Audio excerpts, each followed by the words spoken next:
As I mentioned earlier, one of my biggest struggles was always coming back and getting back into my exercise regimen.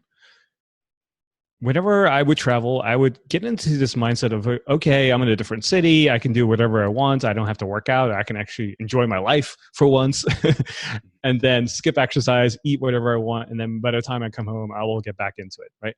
Which is a terrible mindset to have. Nowadays, I understand much better, which is the whole idea of, okay, if I'm in a different city, this is just an extension of my home. I'm just in a different location. So I might not have the weights the way I want them. I might not have the bench that I like necessarily, but everything is still there. So it's just an extension of my home.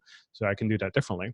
So one of the things I started doing once I kind of failed getting back on the exercise regimen was to schedule my workouts, right? So it was really simple. By the time I came back, I said, okay, I need to get back into this exercise routine that I had, right? Normally I would be exercising 4 or 5 times a week. I'm going to actually simplify this just a little bit, which I'll talk about a little bit later. But the whole idea was, okay, I'm going to schedule at least 2 or 3 workouts in here and just make sure I'm committed to doing that and create that commitment.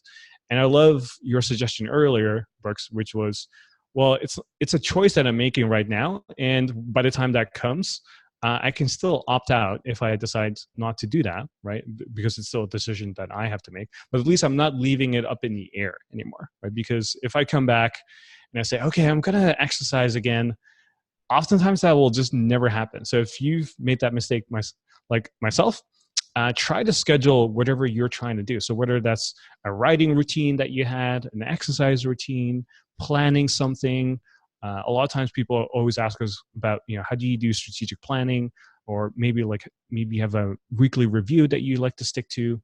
Whatever it is that you want to pick back up, try to schedule it on your calendar. And like Brooks mentioned earlier, try to create that commitment knowing that you can always opt out if needed.